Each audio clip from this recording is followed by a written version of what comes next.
सीमांचल की आवाज, मैं हूं आपके साथ कनिका। देश में जब मुद्दे गायब होते हैं तो सियासत को बुर्का याद आ जाता है। बीजेपी नेता के एक बयान ने धर्म को फिर चुनावी बहस के कटघरे में खड़ा कर दिया है। बुर्का पसंद है तो पाकिस्तान जाइए। बयान छोटा है लेकिन सोच बहुत बड़ी और इतनी ही खतरनाक। वही विपक्ष का सवाल सीधा है, ये देश किसी नेता की जुबान से नहीं, संविधान की कलम से चलता है। तो क्या ये बयान राजनीति है या नफरत की नई पटकथा? देखिए हमारे संवाददाता धर्मेंद्र कुमार की एक खास रिपोर्ट। देश में मुद्दे बदलते रहते हैं लेकिन सियासत की पुरानी आदत नहीं बदलती। एक बार फिर बहस रोटी, रोजगार या महंगाई पर नहीं बल्कि कपड़ों पर छिड़ गई है और इस बार निशाने पर है बुर्का। बीजेपी नेता हरिभूषण ठाकुर बचौल के एक बयान ने सियासी तापमान को अचानक हाई कर दिया। नेताजी ने ऐसा बयान दिया कि विपक्ष को बैठे बिठाए हमला करने का मौका मिल गया। बयान सीधा था लेकिन शब्दों में जहर और लहजे में तिरस्कार साफ झलकता था। बिल्कुल उचित विवाद नहीं है। आप सरकारी कर्मचारी बनने जा रही हैं और डॉक्टर के पद पर जा रही हैं और आप बुर्का पहन करके नियुक्ति पत्र लेने जा रहे हैं। उसमें आपका फोटो है कि नहीं, कोई दूसरा आदमी है। माननीय मुख्यमंत्री जी ने कहीं से कोई अनुचित काम नहीं किया है और इसको लेकर के जो अगर कोई धमकी दे रहे हैं, ये धमकी नहीं चलने वाला है।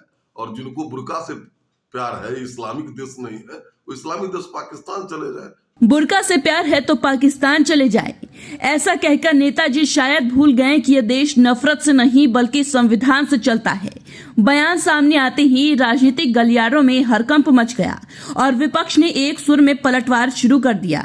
एनडीए द्वारा प्रायोजित मशीनरी जीत के बावजूद हरिभूषण बचौल जैसे लोग चुनाव हार जाते हैं, यानी ये स्पष्ट है कि वो अब बौखलाहट में है और मीडिया में बने रहने के लिए ऐसी बयानबाजी कर रहे हैं। जबकि सबको मालूम है कि इनके शीर्ष नेता पैगंबर मोहम्मद साहब के वंशज की गाड़ी में बैठकर इठलाते हुए जॉर्डन में घूम रहे हैं, लेकिन यहाँ बिहार में उनका एक अदना सा कारिंदा लगातार इस्लाम के खिलाफ बयानबाजी कर रहा है। ये इनकी बौखलाहट है, इनकी तिलमिलाहट है और इनकी मानसिक अवसाद की स्थिति का परिचायक है। अब बारी थी आरजेडी की, जहां संविधान को ढाल बनाकर सीधे हमला बोला गया।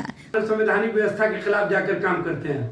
भारत के संविधान में ये व्यवस्था है, ये धार्मिक आजादी है कि आप अपने धार्मिक परंपरा, धार्मिक रीति रिवाज के अनुसार वेशभूषा धारण कर सकते हैं और जो परंपरा है उसका निर्वहन कर सकते हैं।